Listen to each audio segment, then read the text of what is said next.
That's off the new CD from Matt Redman that just came out. It's on iTunes as well. Amazing worship album, typical Matt Redman. And Matt's on the phone for the Thursday afternoon chat. Let's hit number 2. I've got a lot of places I want to go here, but I got to move lightning fast, okay? This is my serious worship question, because in my mind, God has just taken his whatever and said, boom, you're the guy. There's some people that are doing what they were meant to do, and it just, it's all over you. But you were around, back in the day, worship was Maranatha. There was hymns.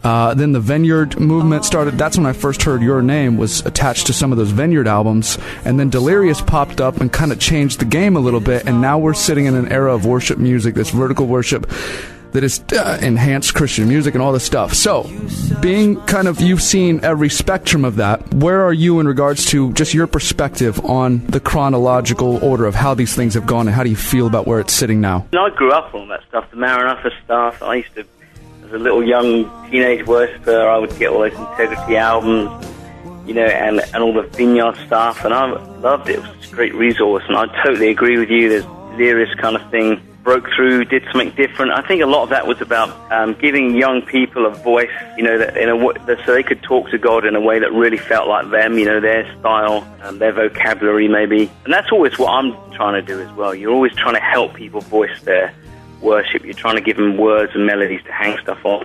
So it's been really exciting over the years, just seeing all these different expressions of worship, Hillsong, and obviously Tomlin and the whole Passion thing, and there's so many things. And the thing I love is that there is definitely gone beyond this thing of, I'm just going to make some cool music, and I think I meet so many worship leaders and songwriters who are really trying to get to grips with portraying God well in a song, trying to paint a big picture of him, trying to talk about him in a way which makes him sound otherly and almighty as he is. And I think that's really important, because everything in our culture does the opposite. It tries to shrink God down or take him out of the equation altogether. And we need to stand up in the midst of that and say he's holy, and he's like no other. And that's been, because at the end of the day, musical styles come and go.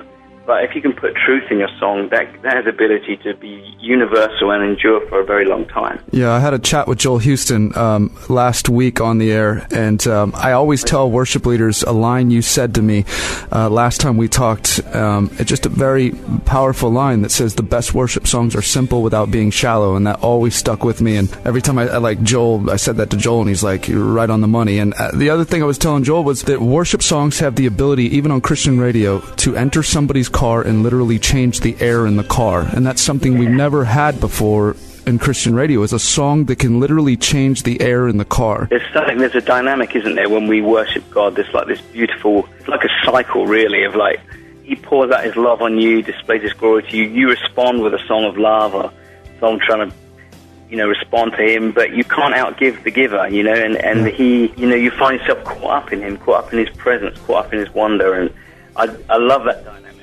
It's amazing.